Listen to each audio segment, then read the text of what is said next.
Okay, moving right along, we're going to be introducing our Entrepreneur of the Year. And the prize goes to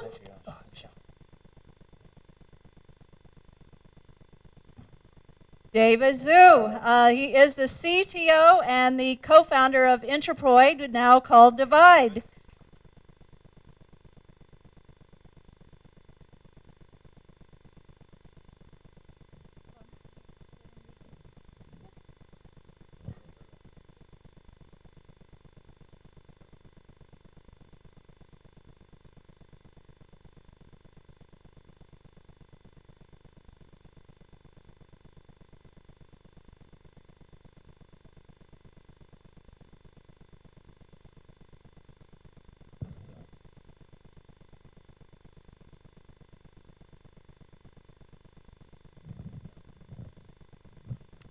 Made some notes on David's career and also the progress at Divide.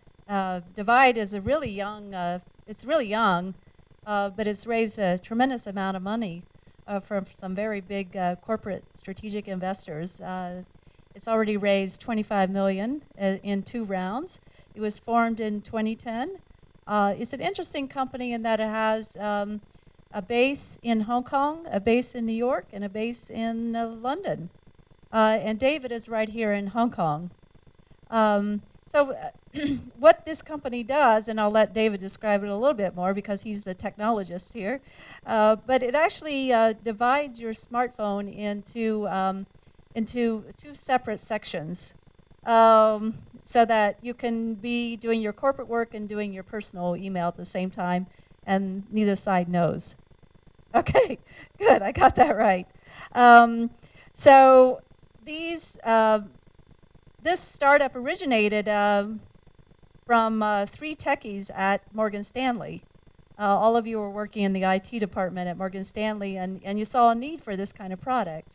And so you spun it out of that, and it's now been downloaded, how many times?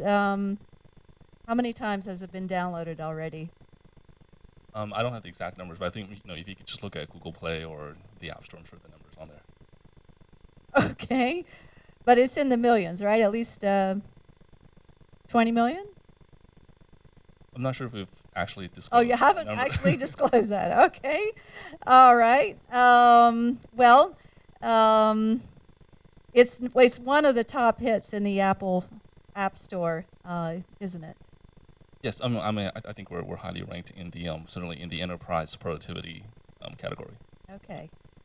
Can you describe how this technology works and why you thought it was a good idea to get into this business and how it's going?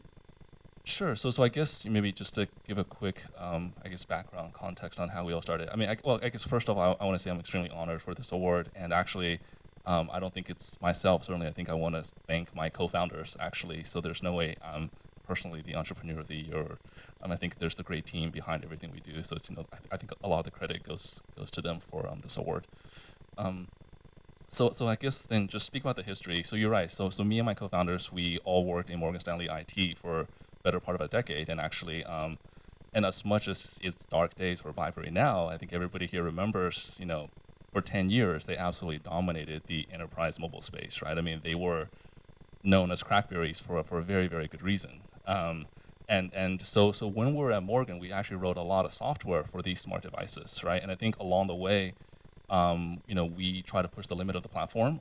We were always trying to build new apps, and for the most part, BlackBerry, I think, have always remained kind of be a closed ecosystem, to be honest, right? I think the APIs that they offered, the kind of additional service that I had to build has always been limited. So when Android first came out, that was actually when we decided to basically take the plunge and start the company, because I think for the first time, there was a platform where it's open enough, kind of like I guess also what Xiaomi saw, right? That you can really go in and fundamentally change the guts of the operating system. You can really deliver a user experience, a work profile that's completely different from any other phone that has come ever before it. And I guess to chronicle our early times, when we started, I think obviously iPhone came out before Android, I think, iPhone was off to a fantastic start. And actually, when we started, we choose to focus on Android first because that was the platform that was open enough for us to, make all of our major kind of technology innovations. And actually, at the time, it was difficult for us to raise money because a lot of people were saying, well, why don't you guys do iPhone first, right? Actually, Android at that time was actually extremely unproven. People didn't think that they had a chance to actually go out and kind of gain the huge overall market share that they actually have now. So when we started 3.5, 4 years ago, that was actually a controversial position that we took to start off Android first. But, I think everything turned out okay. So. Now it's in both operating systems. Yes. So today, Divide works on both Android and iOS. But for us, iOS support didn't come until within the last year, actually. So we were Android only for a very long time. So your original backing for the company came from Google Ventures, right? Yes. So So how did that happen? I mean, it's not every Hong Kong-based startup that gets funding from the U.S. and from Google Ventures as well. How did that happen? yeah. So that's another good story. So actually so there's been a couple of rounds, as I'm sure with every startup's history. So for us, our initial round was actually a convertible debt, which I'm sure everybody here is probably familiar with the instrument by this point. And that was actually, I think we were lucky. It was from our prior bosses at Morgan Stanley, people that were managing directors that actually ran the IT and the telco group. So they knew us, knew our track record, had crazy enough or confident enough to say, hey, you guys, I'll trust you guys to go off and do this, and here's a big check while we're at it. So for us, it was actually very fortunate to be able to get that initial early kind of bootstrap money. Interestingly, so Google actually turned us down the first time we wanted to get money. And there's a fun story behind that because I think, because originally, as I mentioned, when we started, we played much deeper at the technology. So we're actually working at the operating system levels because our original business model was like, well, we'll secure Android. We'll, basically create custom ROMs or basically do operating system level enhancements. And our idea was that, we'll sell this technology back to actual manufacturers, for example, like Samsung or HTC, right? And I think a lot of the early feedback we got was that that's okay, but if you actually talk to corporate customers, nobody wants to flash their phones to basically run software. It's kind of crazy, right? So that was the feedback we got, and that was kind of why Google turned us down the first time, actually. So then, to actually kind of, I guess, strive for that product market fit, which I think every startup tries to do, we kind of took a hard look at our technologies. You know what? Is it actually possible to do what we do, not at the OS level, but actually bring it up a level and actually have it be an app, and yet still have all the benefits and all the security that you would expect from like an OS level framework to accomplish this? So, we were able to do that, and then we went back to Google and says, okay, well, we kind of took your suggestion and did it. And they were like, okay, well, then you guys seem to be the type of, I guess, founders or entrepreneurs that actually can listen to good advice and actually kind of not necessarily be dogmatic in kind of how you want to do your product technology, but I think try to stay true to the vision and yet have an implementation that's actually can have much more readily commercial success. And at that point, Rich Miner is the co-founder of Android, and then he's the guy from Google Ventures, which did the deal. So. And then from there, you were able to raise money from Qualcomm Ventures and some other corporate strategics as well. Yes, so our primary backers are Google Ventures, Qualcomm Ventures, and Comcast Ventures in the States. That's quite a record. I mean, I think there's many other Hong Kong-based startups that wish they could be in your shoes to be able to get these kind of investors. And do you have any advice for other entrepreneurs here in Hong Kong about how you did that? Yeah, so I think for the Hong Kong community specifically, I think Hong Kong is actually a fantastic test bed for a lot of mobile technologies, right? I think if you ever look at all the research reports, I think the per capita, phone population here at least 2 to 1, right? Every person has at least 2, if not more, phones.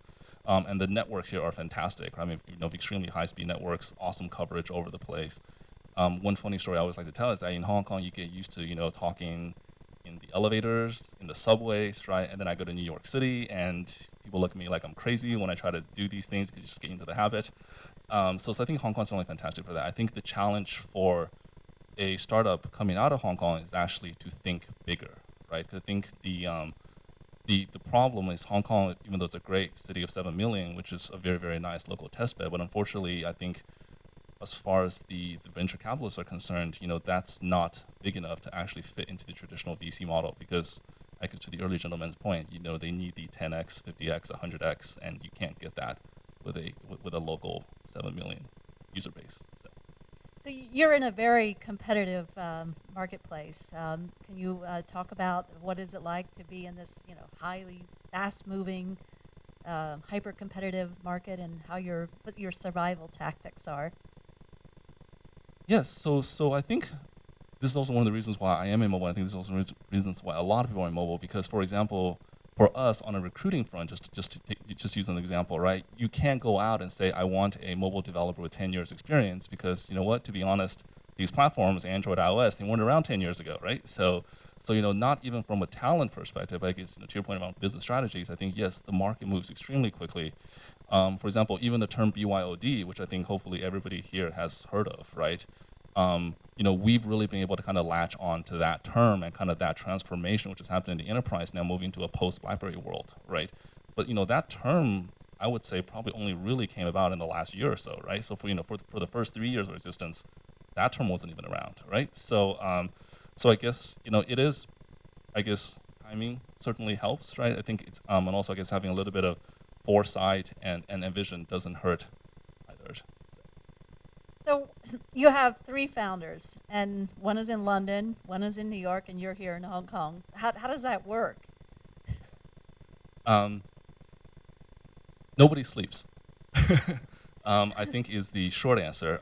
If you actually look at a time chart, you'll see that there's only about 3 reasonable hours that we can actually all get together and talk, and that's somewhere between 9 p.m. Hong Kong to about midnight. That turns out to be early morning in the U.S. and somewhere in the middle of the day for New York. I'm sorry, for London. So you can argue maybe I get the short end of the stick, but you know what? As a engineer by trade, I'm kind of crazy night out anyway, so it's actually not a big deal. So I think for us, it's definitely a lot of I guess remote collaboration, right? And I think here we were very lucky, and I actually don't recommend a lot of first-time entrepreneurs do this, because I would say it's crazy to have 3 founders on 3 continents when you start. I think for us it worked because all of us actually worked together in Morgan for close to a decade. So even there we were in separate offices. For example, I was in the Silicon Valley in the Bay Area, Andrew was in New York, Alex was in New York, and then he moved to London. So we already had that kind of prior work relationship in history, so we knew how to work even though we were remote, right? But that's got many years of history and just professional and working relationship behind it. Like I said, for other first-time founders, I personally do not actually recommend that model. Besides the time zone challenges, what has been the biggest hurdle that your startup has had to overcome? Yeah, so actually then just going back to the earlier point, right, I think one of the naive mistakes I think we made, to be honest, is that I think because the 3 of us were able to work, kind of literally like 24 hours, because I think early on we joked that it was great because anytime there's a fire, right, we knew that there was one founder awake somewhere in the world that can basically literally take care of it. So so that was fantastic for us. But then I think one big challenge for us, which I think we're in the midst of solving, is that as a company we grew fairly quickly, right? So we're about 70 people globally now, right? And I think, like I said, so one naive mistake that we did was that we just assumed the rest of the company could work the way that we did, right? And I think culturally, I think it's been that way. I think all of our staff has, for example, our Hong Kong staff, our London staff, our New York staff. I mean, yeah, they do late night calls, they work around the clock, but I think the cost, of course, right, is that I think people do get burned out actually, right? And I think that for us it was kind of that naive, I guess, just expectation that, well, because we work this way, that everyone else will just work this way too, right? And I think that, to be honest, I think now that we're maturing as a startup, being able to put together better ways for people to actually work across the 3 different regions has been a real challenge. So what's the outlook for Divide? What's your next big milestone? What's the next big objective for the company? Yeah, so we just raised the Series B that announced a couple months ago. So we are definitely full on ramping into sales cycles. And to date, we've actually primarily focused on selling in North America and Europe, largely because given our corporate backgrounds and just we know at least how to sell in English, right? I think the next milestone for us is actually taking the product more global, actually, because I think people well, first of all, people are surprised when we have engineering here in Hong Kong, because I think that's not something that a lot of people see, to be honest, right? But I think since we're here in Hong Kong, I think Hong Kong obviously has some very, very large business, and I think APAC is certainly a huge, huge market for us. So I think the next step for us is how do we take Divide, the product, and actually, expand internationally, globally here in Asia, which we're probably going to do next year. So. Are you leveraging the Pearl River connection?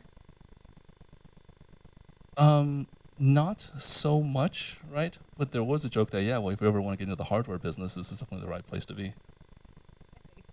All right, because you talked about the talent and the issue of finding talent and how difficult it is because you're growing so fast. I'm just curious about where you're finding this talent. Does Hong Kong have enough of the talent pool that you need? So Hong Kong definitely has some fantastic universities, right? Certainly some of the top ranked in Asia, right? So I think for us, we have been able to find some fantastic talent here in Hong Kong. But I will say, I mean, to be honest, I think hiring and growing talent is difficult in any part of the world. For example, in Silicon Valley, I'm sure everybody knows that the going rate for a software engineer is quite expensive, and also I think it's compounded by the fact that there's just a lot more interesting technology companies to work for, right? I think here in Hong Kong, I think on one hand we have a lot less competition, so there's not that many startups ultimately, right? There's not that many technology startups here in Hong Kong. So I think we have been able to differentiate in terms of the kind of work that we're able to provide to people, and I think that the staff that I have working for me really genuinely do enjoy mobile technology, and they're basically hackers, right? And there's not that many places you can hack in Hong Kong. Well, you started out as a hacker, right? Is that right? Yes. So I think I have the dubious distinction of having hacked on every major mobile operating system since like Windows CE, or if you remember the original Palm OS back in the day, right? So it's been a very, very pleasant 15 years or whatever it is, kind of watch the whole industry transform and morph. So. Great. Well, thank you, David. Thank you so much, and congratulations.